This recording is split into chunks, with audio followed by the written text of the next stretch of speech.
Hey, I'm Amart, and this is going to be a recap on the Toronto Materia Cup, where I just competed over this past weekend playing Ice Wind Crystals. We're going to kind of recap the trip overall and talk about the deck I played, which was Ice Wind Crystals. Let's go to day one, and we can actually go to the other screen here really quick. So, all right. So, Ice Wind Crystals. So, with Ice Wind Crystals, I was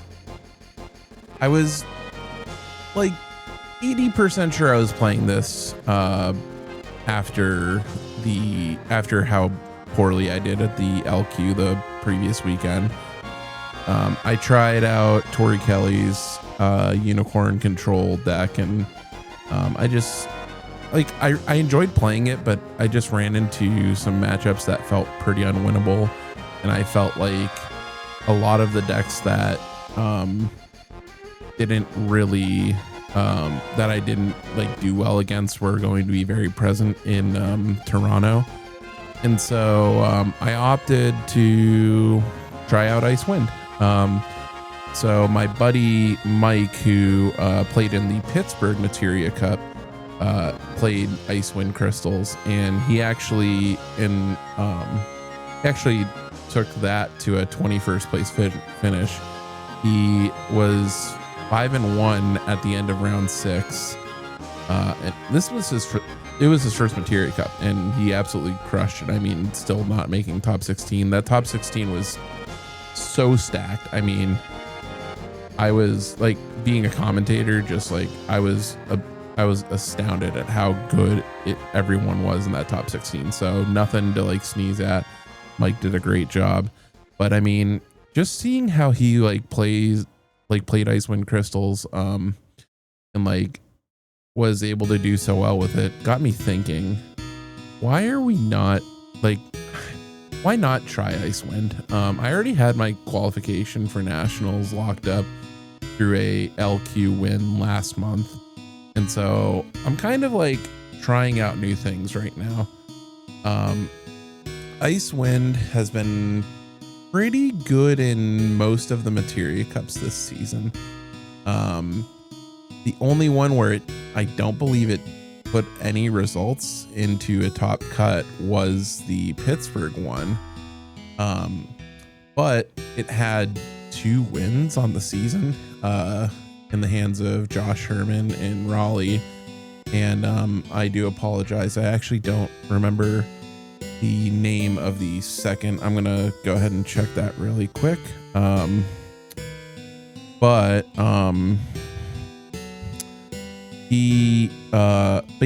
It was in Dublin, California. I do remember that. Bradley Whaler. Yes, Bradley Whaler. Sorry, Bradley, if you end up seeing this.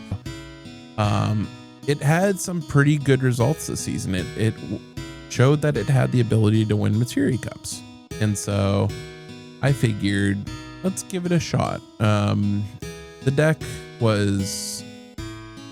it's proven to be quite powerful.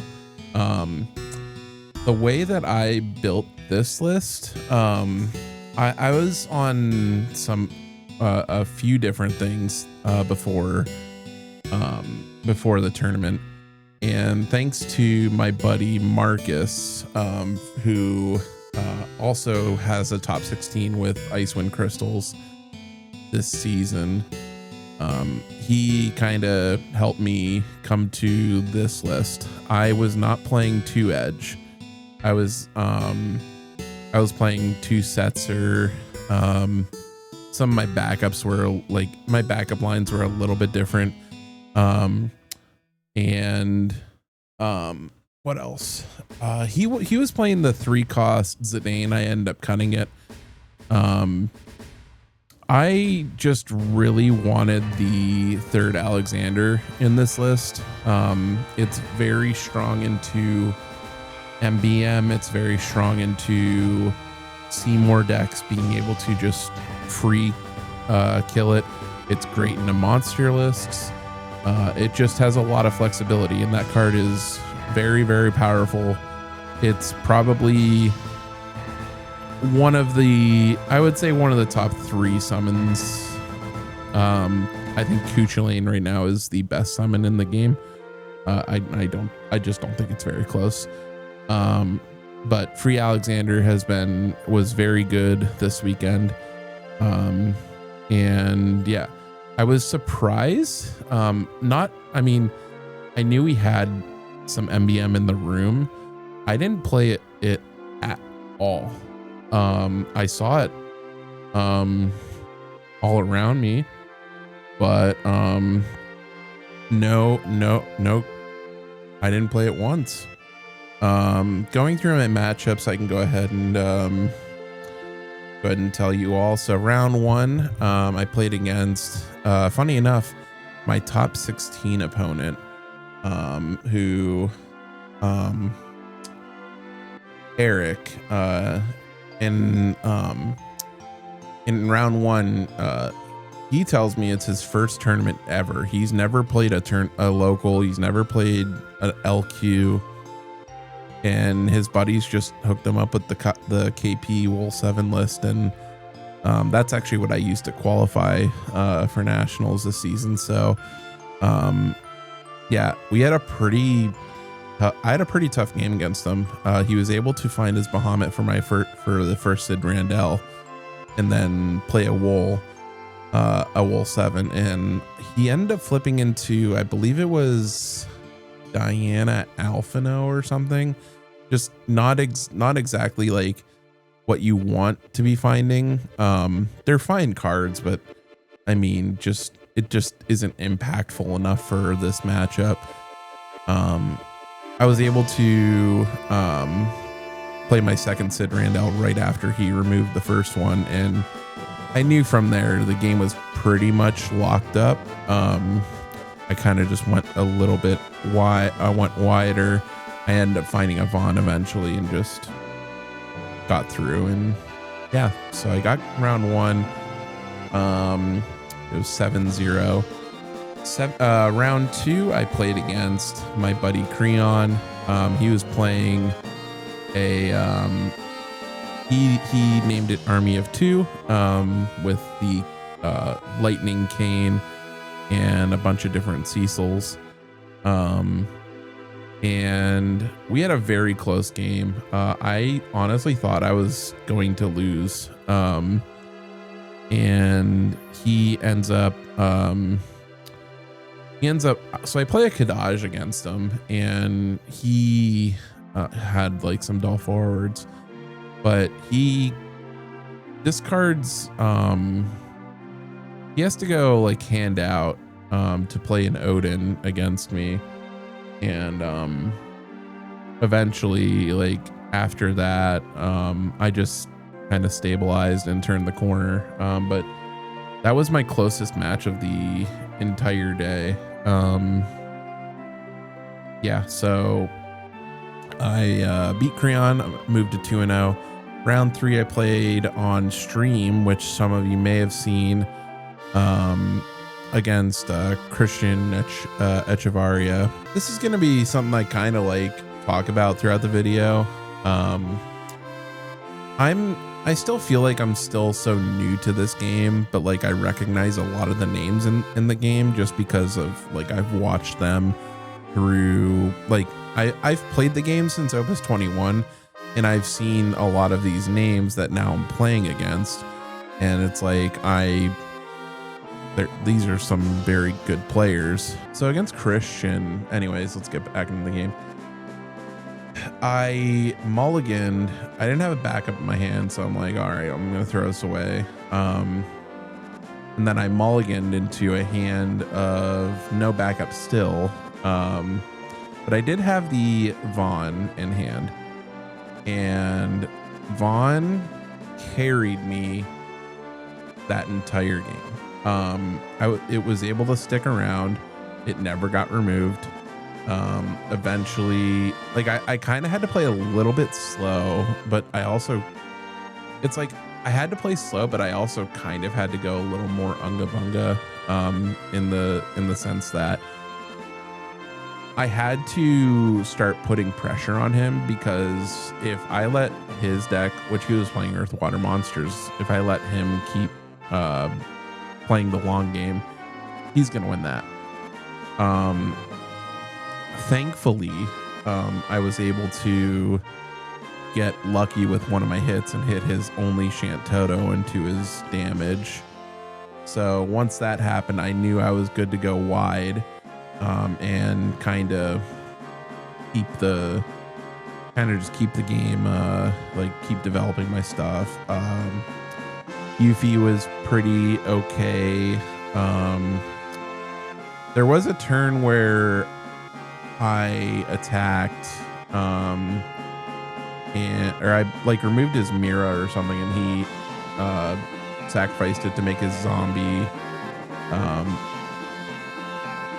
make it unable to be broken. And he ends up, I completely forget that I could have played a Kuja and just prevented this from stopping me from winning the game, but I misplayed. Thankfully it didn't end up costing me, and I was able to not let that happen again when he played Amira again. And I just cleared it with Vaughn, and then I just ended up pushing the last points of damage through. So I ended up going to 3-0 after that stream match, and got interviewed, which was fun. It's usually I'm the one doing interviews, so it was very weird being on the other side of it, but had a good time. Yeah.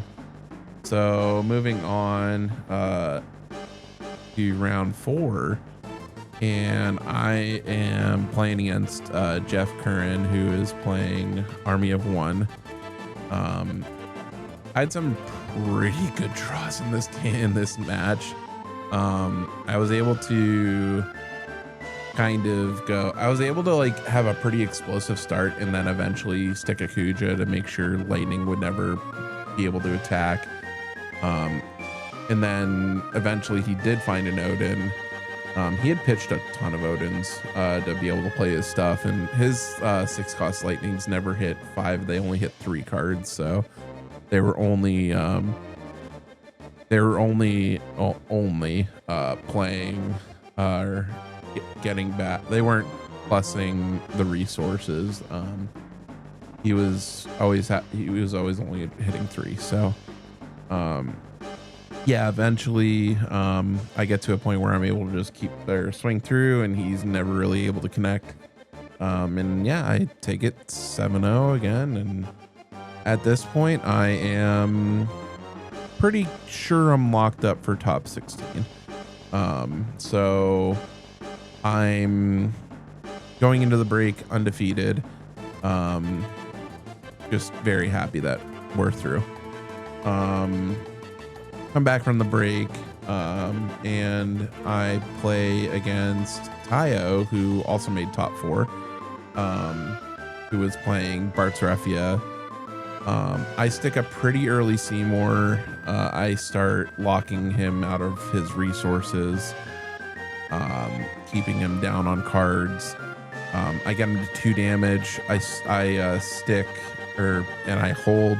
I freeze his backups again with Heretical Knight Garland, which we'll get more into that when we get there. But was very important. And then I was able to attack 4 times. No meaningful bursts happened, and then I was able to sneak the last point of damage through with an edge afterwards. So I ended up making it to 5-0 at this point, and now we're just playing to hope to get top seed.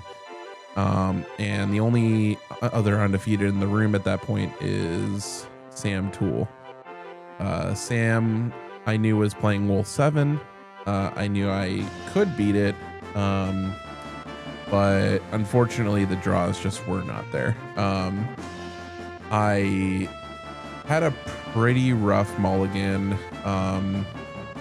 and I had to play it a little bit aggressively. I ended up sticking I think it was like a Vaughn or something, and then I had a remnant generate me 2 crystals, which then got me a Bart's, or then I could free play the Bart's, which all this sounds great. Or no, it was Vaughn into Yazoo into play Bart's, and I was just hoping to hit anything that generated me a crystal, and I had a lot of possibilities in the deck to do so. I had at that point, let's see, I had 43 cards, and I had not shipped any of my crystal backups to the bottom. I didn't find any in my mulligan. So I ended up doing that, and then he ends up, or I end up playing the Bart's. Bart's unfortunately flipped Seymour. So I'm going into the next turn with 0 crystals. He's able to activate his backup, which I could have Dull Frozen with the Yazoo, but I felt like the odds were in my favor to hit something that would hit me a crystal. There were at that point there were 13 cards that could have hit me a single crystal in my remaining. So send 5 to the bottom, draw 2, get to 7. So yeah, I had 13 out of 38 card, or 36 cards, because the top 2 with Bart's. So I thought there's a okay shot that I hit the crystal, and if I do, I'm in a pretty okay spot, I think. But I just didn't. Sam just ended up playing a Wool 7, hit a Gilgamesh. I don't even remember what the other card was, but at that point I knew the game was over. I mean, I wasn't too upset, because at that point I was really only playing for seed, and I felt like I was pretty much okay. Like I was going to be 2nd seed, I thought. Turns out I ended up making 3rd seed. Justin Jacoby ended up jumping me in the tiebreakers. But at this point, at the end of the day, I'm 5-1. I'm 3rd seed going into day 2. And I know that my top 16 match was against someone who I had played earlier, which was my first round opponent, Eric. So afterwards we go back to the hotel. We went to the mall, and I guess we'll come back to this in a moment, but we end up going to the mall, and like just so many people. And people don't really look where they're going around, so we try to make it to the food court, and by the time we make it there, unfortunately we're just so like drained. Like it was just like, it was tough. It was like rough to get to the food court where all of our buddies were. So we got there, we stood there for like a minute. We're like, we're just gonna go back to the hotel. Like this is just too much for myself and my wife. So go back to the hotel. I watched my stream game. I noticed that the Kuja could have won me the game against Christian, and then but then we get invited out to dinner. Let me see if I can find these pictures really quick. I have to remember. So we end up going out to dinner with my we get invited from my buddy Tim, who is also known as Meatball. He runs the Tavern FFTCG Discord. We had a good time. Boston pizza, food was phenomenal. And then so we end up meeting up at Boston Pizza, have some good food, good conversation. I get to meet some more of his buddies, along with another speedrunner, Jintatsu. So really cool to meet him. And then also during the day, another really good friend of the stream slash me ended up driving over for it was about a 2-hour drive, but ended up coming over and saying hello. Or that's not the one, it's this one. There he is, good old Mutsky. And in the middle, that's my wife. That's Nurse Ash 92. If you are familiar with her in Twitch chats. But Mutt decided to come out and say hello, and kind of I got to teach him a little bit about the game, and we ended up having lunch together at A&W. Yeah, I hadn't seen him since Limit Break 2023, and so yeah, just really good to see my buddy. So thanks Mutt, if you're watching this, I appreciate you. All right. So going into day 2, so this was my top 8 match. So we'll actually just go back to the here. So I'm playing Icewind. I'm playing against Wool 7. And I had the play. So game 1 was it was very tough. I was not able to find Sid Randall or Vaughn. Well, I found Vaughn pretty late. But I was able to kind of keep the break zone kind of free of multiple colors thanks to Edge and Yuffie. So Gilgamesh wasn't too big of a problem. It was still kind of annoying, but yeah, I end up getting game 1. It was a grind. And so we get to game 2. He ends up having to play. Game 2 takes a while. It was very back and forth. And then close to the end of the game, where I feel like I had it locked up pretty good, I made a very critical misplay, and this is something I'm going to go ahead and just highlight now. With Vaughn, do not use Vaughn. Let's say your opponent has like a Gilgamesh out. Do not use your Vaughn until they go to combat prep, because if you do so and you give them the chance to play a Gilgamesh, they will take advantage of it.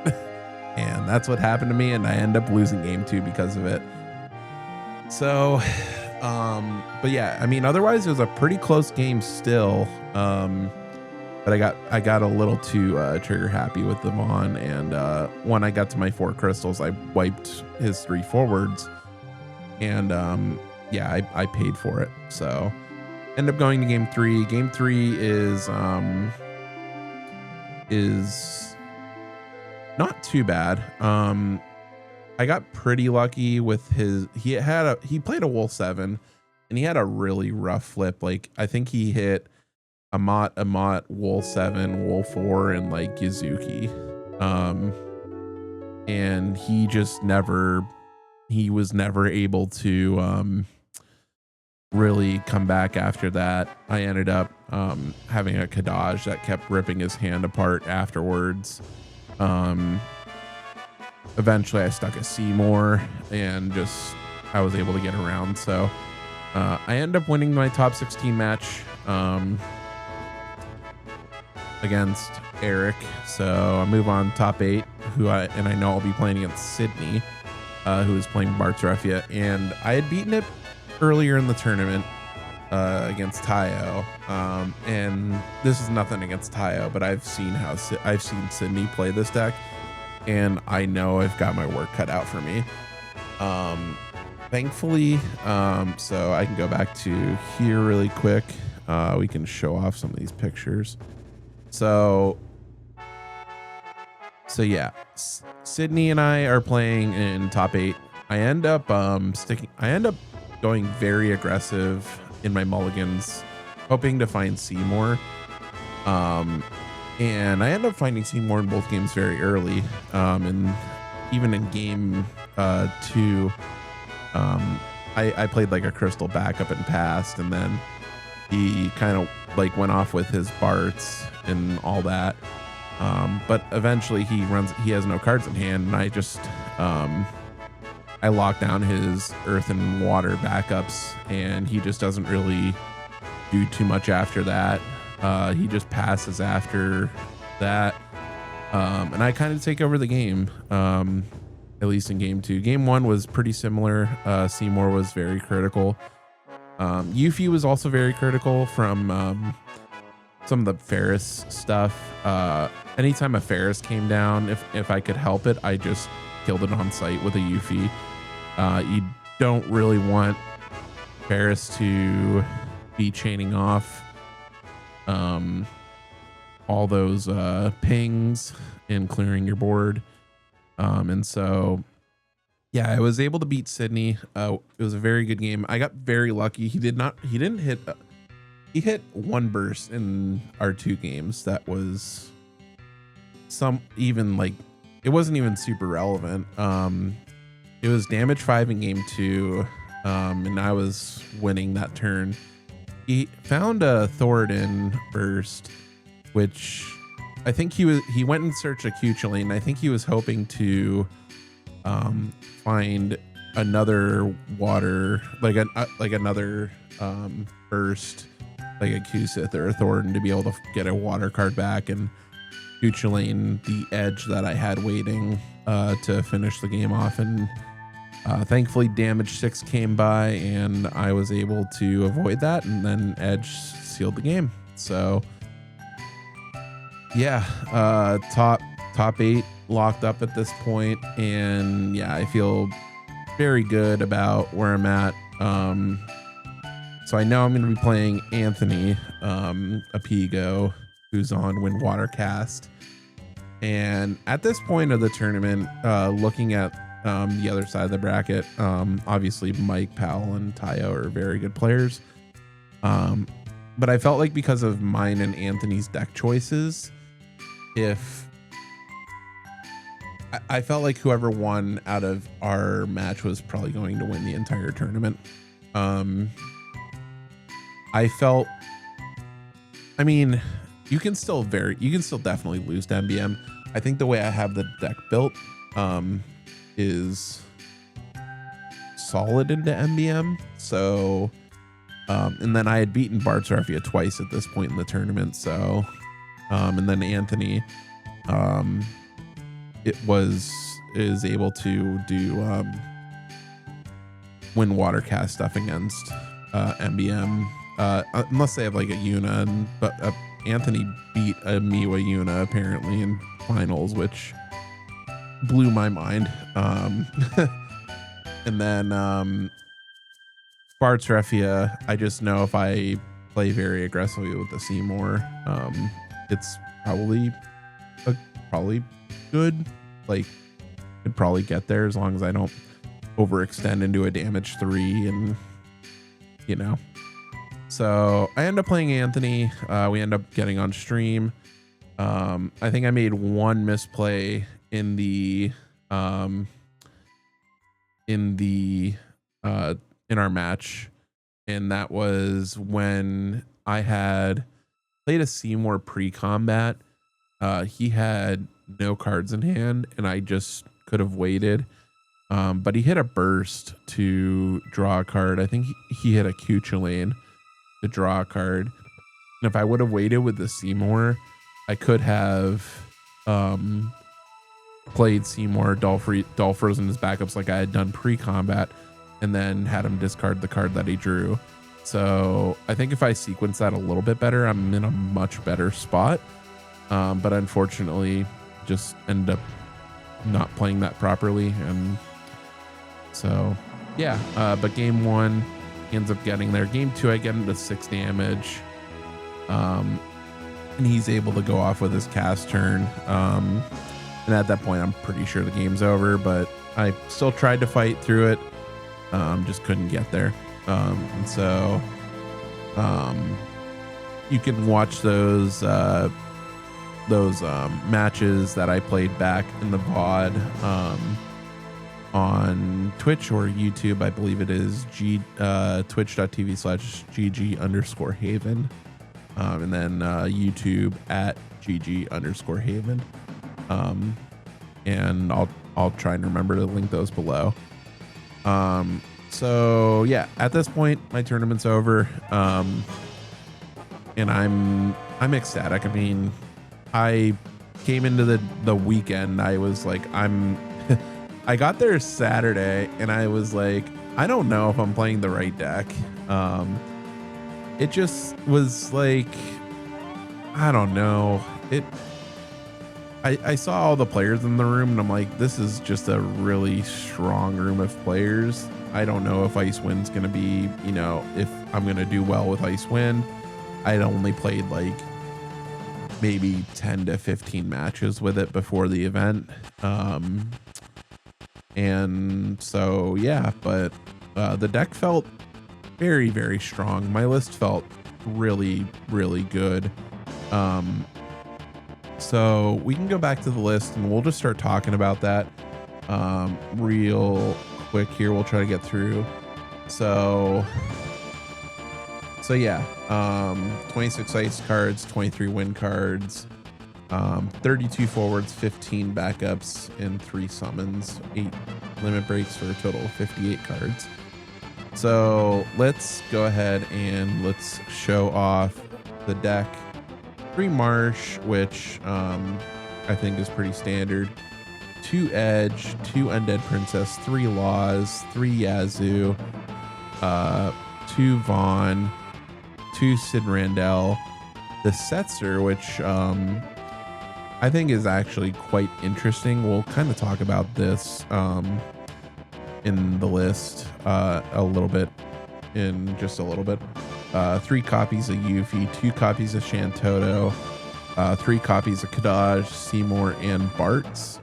The lone copy of Spiritus, 2 Knight, 2 Clavat, 2 Scholar, 3 each of the Scholar, Dragoon, Crystal backups, 2 copies of Sid Highwind, and 3 Alexanders. Limit breaks, 2 Surheys, 1 copies of the Emperor, Victoria, Ritz, Kuja, Magna Rotor, and Heretical Night Garland. So let's start with a couple of things here. I was on 1 Edge for all the way up until the night before I left. I've seen a lot of lists playing 1 Edge in their list. This card was super good for me throughout the weekend. I think everyone should be playing at least 2 copies of this card. I don't think you need 3. I think you want 2. Having access to this card to be able to sneak your last point of damage, because sometimes you'll get to 6 and they'll be able to like stabilize a little bit. And like, let's say you have you have a few backups and then you draw like a Seymour to like dull freeze their 2 things, and then like make them discard or something. They'll be like, oh yeah, like I'm fine. And then their 2 blockers who they had will be down, and then you'll just have Edge in your break zone, and it's like discard my last card, pay a crystal, play Edge, give haste, and then they just kind of like look and they just have the head in the hands moment. They're like, I'm actually just dead, no. Or if you have like a Surhez or Kuja, for example, or in some cases like they have like 1 thing left, and you need to play like a Wind LB to be able to like play Alexander or something, or Ritz into free Alexander into Edge. Yeah, this card was very, very strong. I highly recommend playing at least 2. I think I would just absolutely keep it like this. The undead princesses were good, very good. Another 3 costs that you can hit off your Barts that will also get you a crystal back and make your opponent discard a card is always nice. 3 copies of Laws, 3 copies of Yazoo. Laws is typically the remnant you want to be removing in most cases,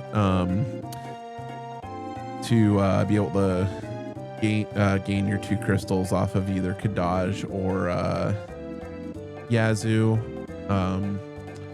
But yeah, 2 copies of Vaughn. So I kind of want to find room for a 3rd. This card was very important in a lot of matchups that I played, to be able to just like, especially against the Wool 7 matchups. It was just very, very good. But there were some times where like I would only have like 2 crystals with it, and I'd be like, well, I mean, if I had my second Vaughn, I could just, 8K their stuff. But if you have 3 and they end up removing, you end up specialing and you end up going for 2 crystals Vaughn to 8K everything, and then they remove it, you have another one, which is great. So I kind of want to find room for a 3rd. I don't really know what that is. It might be removing a card we'll talk about in a little bit here. Sid Randall. I played against Wool 7 3 times. It's very, very good into Wool 7. It would have been decent into Windwater Cast, I think. But I never really got to the point where it would have been relevant, unfortunately. But against Wool 7, it's very good.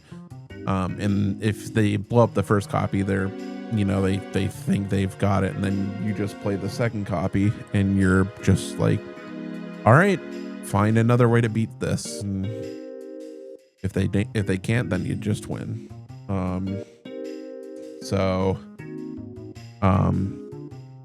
Yeah, Sid Randall was very good for me. It was very good for me day 1, I will say.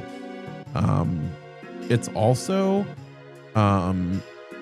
if it would have come up against Army of, well, it came up against Army of 2. It was nice. It was a lightning rod. And then Army of 1, it also would have been decent to have, but I didn't end up finding it against Army of 1. So, but Cujo was pretty good there. All right. So this Setzer, I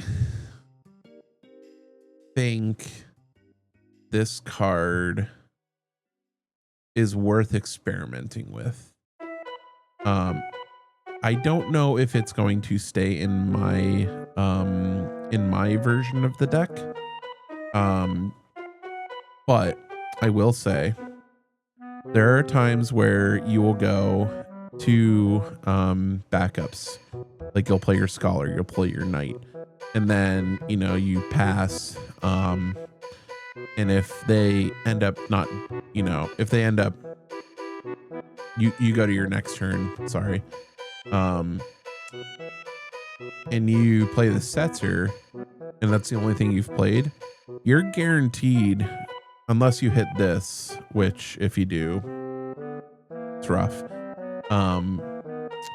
You're guaranteed to hit anything in this deck that is not Alexander.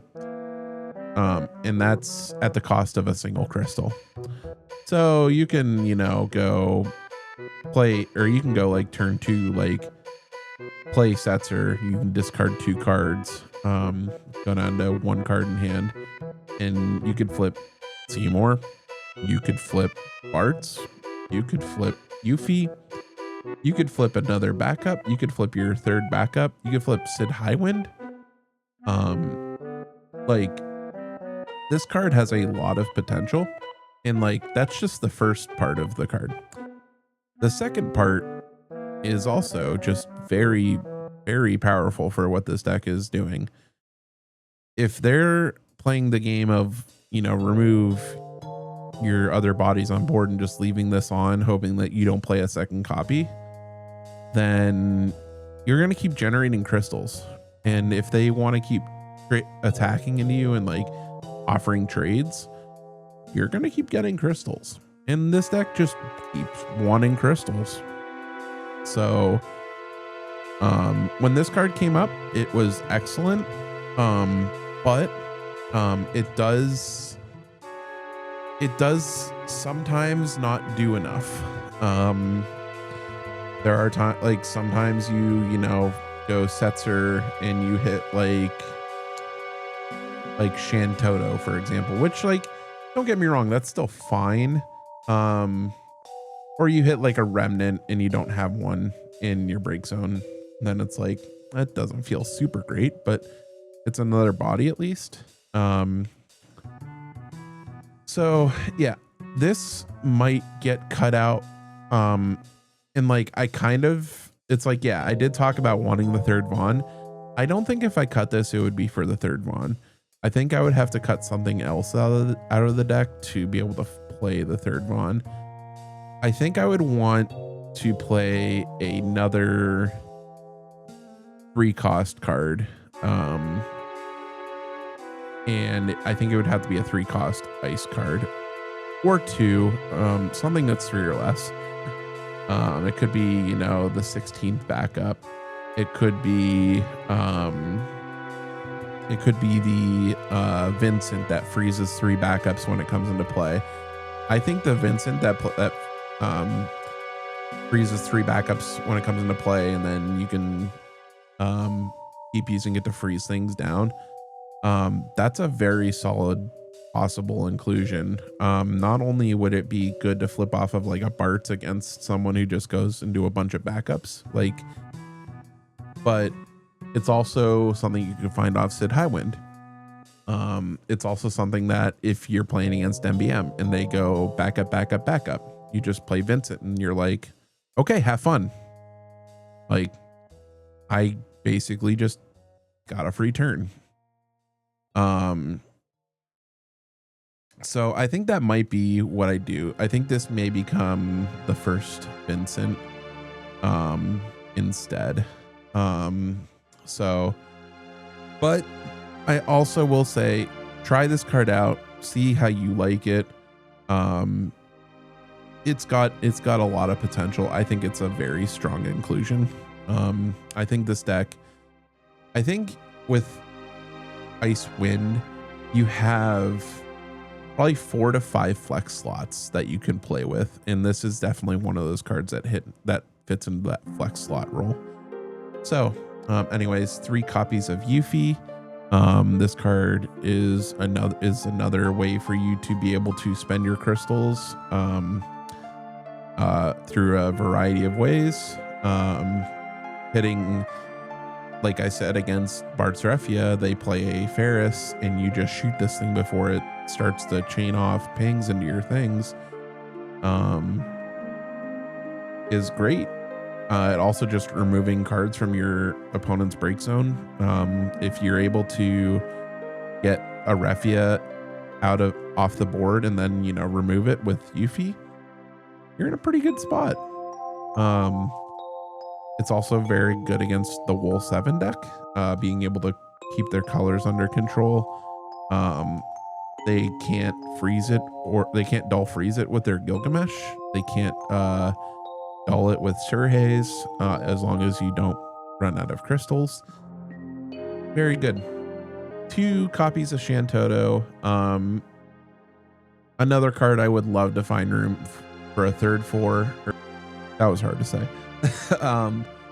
This card can sneakily win you games. Dull all their forwards and just swing through uncontested. You can sneak through that way. You can rip their hand apart and be able to buy back any of your things that you need. This card is very solid. 3 copies of Kadaj. When you get to the mid-late game and you have remnants removed, making it so that your opponents are basically always going to be hand empty or top decking is very important. One of my favorite cards to play with is Arc, and this being on a body that is also a 9K that can also just bounce all forwards back is very powerful, and I love this card. So obviously 3 copies. I see some Icewind lists playing 2 copies of Seymour. I cannot say I agree with that. But it's a card that a lot of people fear right now. It's single-handedly like keeps mono earth down. It Bart's Refia, it locks them out of their colors, and you know, you just keep making them discard. And this paired with things like Undead Princess, you know, being able to rip their hand apart is just very, very good. Being able to break their problematic forwards just does everything you want. And then our main crystal spender, Bart's, being able to kind of chain into more bodies and going like building a wide board. It's very good against stuff like MBM. It's just generally a good card. Yeah, definitely play 3 copies of this. Very good. Spiritus, always love to find this card. If you're spending your crystals, you're gaining them back. It's able to protect your forwards. Helps you win combat. Yeah, love this card. 2 copies of Night. Sometimes it's it generates your crystal, and sometimes it's the last thing that you need to clear the board or clear 3 costs forward to be able to swing through for game. Very strong. These crystal backups, the Clavat and the Scholar, gain you a crystal, and then they can be cashed in later for another crystal, which was relevant for me many times this weekend. This cycle of backups, the Scholar and Dragoon, if you control 3 or less backups, you draw a card, but it also generates your crystal. Very good to hit off of Bart's early. Solid to play turn 2. And then Sid Highwind lets you search for up to 2 category 7 forwards and add them to your hand. Your Laws, Yazoo, Yuffie, Kadaj. All of these are able to be found off your Sid Highwind, and it's not what you typically want to play early. It's something you typically are hoping to play later, and then just, you know, be able to find the remnant that you need or the Yuffie that you need. And then it also comes with a damage 5 tag of you can put it in the break zone and play a cat 7 forward of cost 5 or less from your hand on the field during your turn. And guess what? That's all of your cat 7 things. I mean, you can just free play it if you're at damage 5, which was very relevant against Creon. So, and then 3 copies of this Alexander. Choose a forward to cost 5 or more, break it. Choose a monster, break it, draw a card. If a wind forward has entered your field this turn, it's free. So very, very good. You have 8, 10, 13, 14, 15, 16 wind forwards that you can play to make this free, and it's very relevant right now. And then yeah, the limit break, the two surges, the Emperor, Victora, Ritz, Kuja, Magna Rotor, and Heretical Night Garland. I think this limit break is pretty okay. The only thing I would maybe consider is adding a Sid Highwind. Unfortunately, if you add the Sid Highwind, it could brick you if you find another Sid Highwind off the Sid Highwind LB. But the other thing is it could just find you a backup that you need, and while also being a win forward. And because especially against the game against Christian, I would have loved to have a Sid Highwind. I couldn't find a backup for 3-4 turns.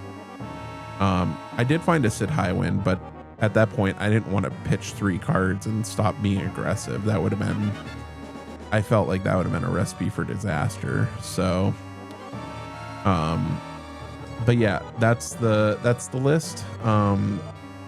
The one thing I will say, the other LB card that I see these lists playing is Death Gaze. I just don't, I never played Death Gaze when I was playing with it.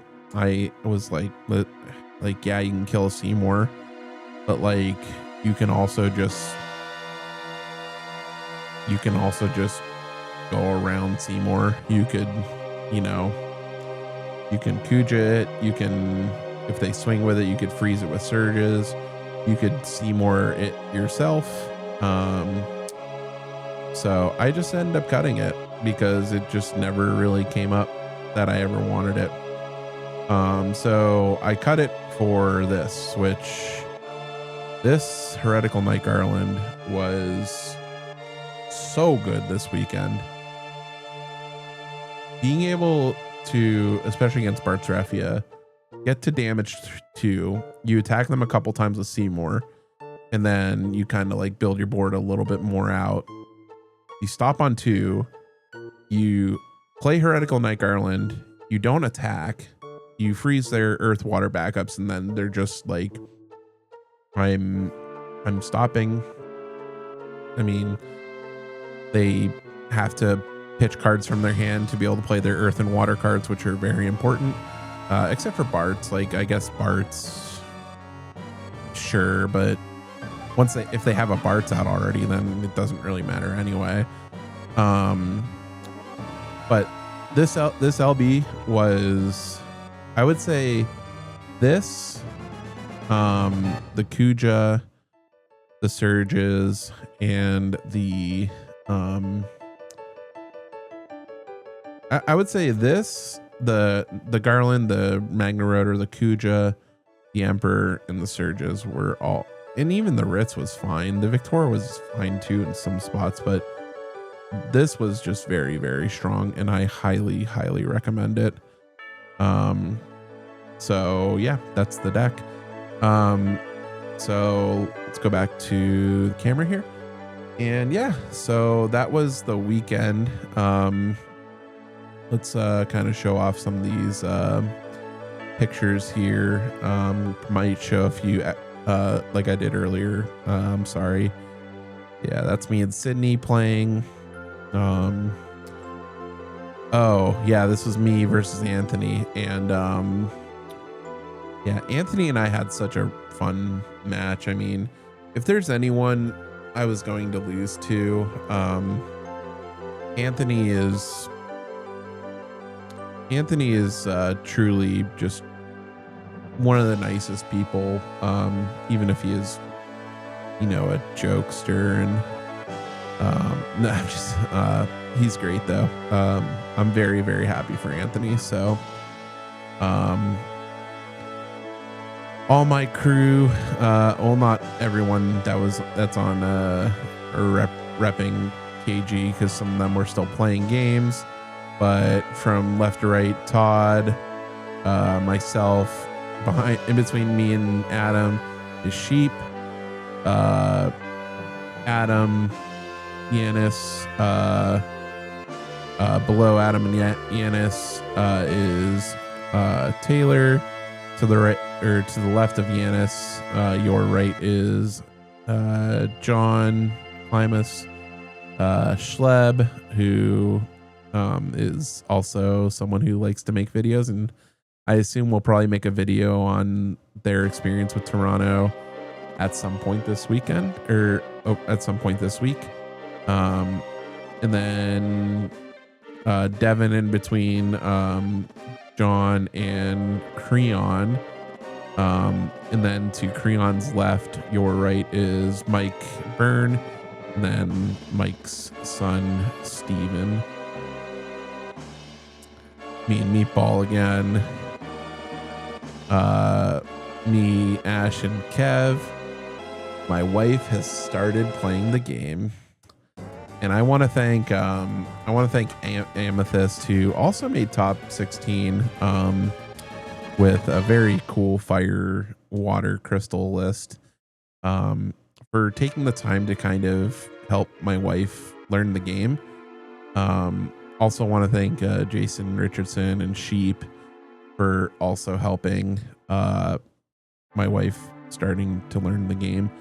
So she'll know what I'm talking about when I'm talking about these games. So yeah, very, very thankful that they took time on Sunday to help out. So yeah, with my top 4 finish, we can kind of show off some of the things that we got. So I was able to secure another Fran promo, a lock promo, which is in my cube now, and my 3rd Titus of the season. So if anyone needs a Titus, let me know, because I got 3 and I don't need 3. We got the One Touch Final Fantasy card stand, very cool. Another pack of the Road to Worlds sleeves, and then I also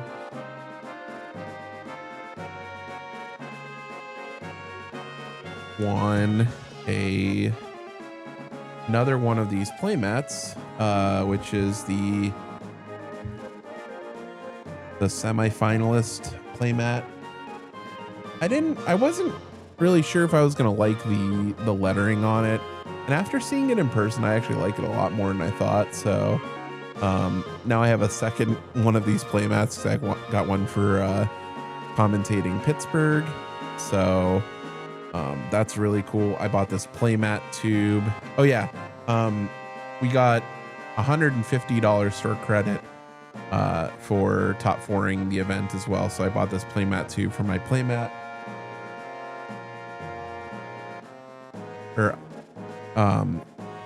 I was kind of running out of things to get, so my wife bought this board game calico. It looked really cute, so something to make her happy.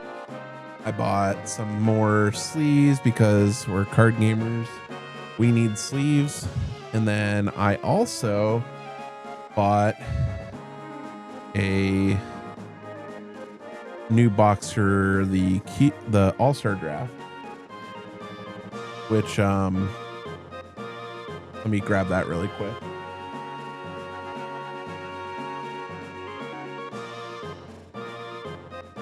We so at the end of the event in my run, I had various members of the community come up and sign some cards.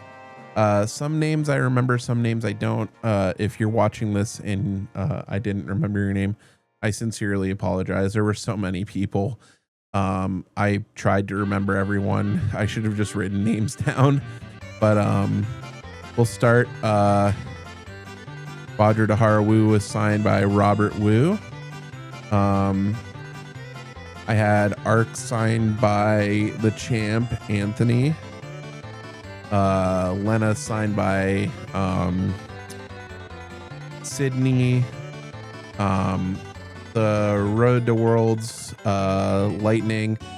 Mike Powell signed the outer sleeve of this, so thank you. I had Anthony sign the full art chocobo that I have. I have extras. Tayo, thank you for signing the Titus. Very sorry, I don't recognize this signature, but thank you for signing the Zach. Key, thank you for signing the Tifa. Meatball signed the outside of the outer sleeve of the selfie. Robin from Quebec, thank you for signing the Wolf 4. Tristan signing the Samurai Crystal backup.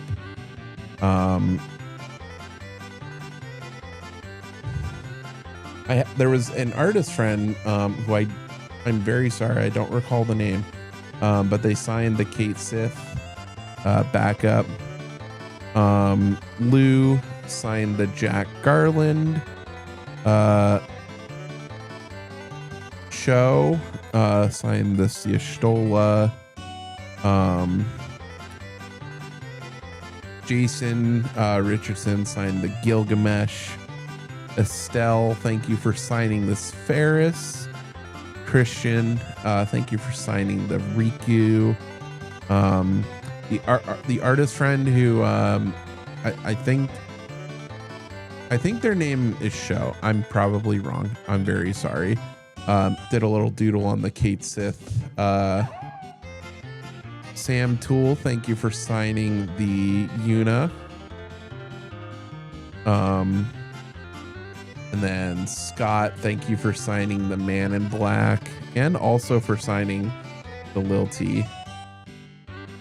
And then finally, Amethyst, thank you for signing the Lucio. I know you've been championing this card for a while, so thank you so much to you for also signing that. So yeah, that's gonna be it for me. I want to thank everyone for watching this. It's kind of a long video. I'm probably just gonna send it as is. So if you end up watching this, thank you so much for your time. I hope you enjoyed living vicariously through my words. And thank you to everyone, all my opponents this weekend. I especially want to send a special congratulations to my first round opponent and the same player I played in top 16, Eric. Eric, it was his first tournament ever. And he just gets handed, he just starts playing KP's Wool 7 list, and he top 16's his first Materia Cup. So huge congratulations to him. He did play it quite well. In our matches, I had to play very well to beat him. So Eric, if you're watching this back, if you've found this video, I hope you keep playing. You're definitely more than skilled enough to make it to nationals, and if you choose to try, hope to see you there. Other special shout outs, I want to shout out Adam and Kassar's Games. Thank you for all the support, supporting the team, also championing Icewind. But I want to thank him. I want to thank the Pittsburgh scene. Want to thank the Erie scene. I would like to also send a big thank you to Meatball for good hangs this weekend. I had a really fun time chilling with you. I'll also try and send or keep a link to the Tavern Discord down below. Meatball is the one who organized it and founded it. It's another place where you can go find stuff, or find a place to talk about FFTCG, find some webcam games. They do monthly events, and yeah, it's just a really great place to be. So definitely check them out.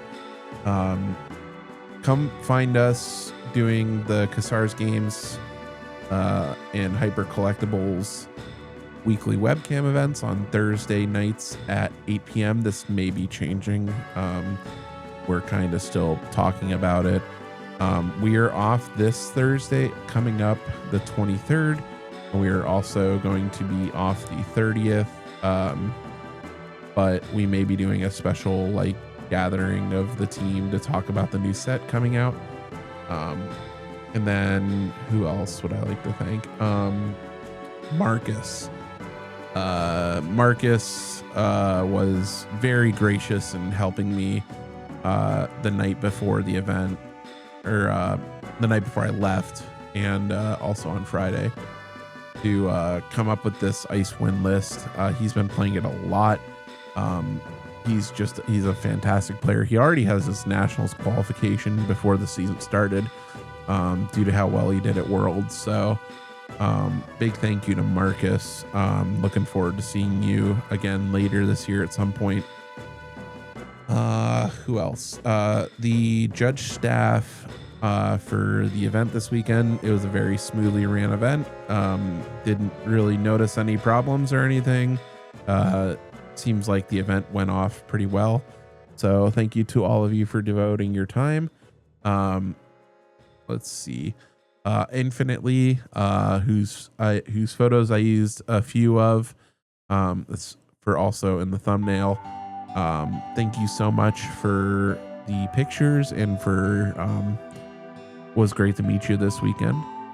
And I'm sure there are tons more I'm missing. Todd, thank you for, being my buddy. And yeah, just thank you to the community as well. My wife came out to this event and she loved everyone she met. So, and also one more, Mutsky, thank you for driving 2 hours to come see me for a few hours. That was really nice to see you as well. But yeah, that's all I have. So thank you for watching this. If you have any questions on Icewind, you can feel free to message me on Discord. You can find me in the tavern or in the global Discord as Amart. You can feel free to follow me on Twitter, Instagram, Twitch. I'm Amart TTV on Twitter and Instagram, and I'm Amart on Twitch. So I also do speed runs.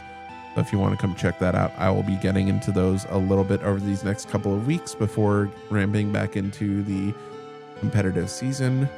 And yeah, if you're at an event this season, come up and say hi. I'd love to meet you. Would love to have you sign a card in my cube as well.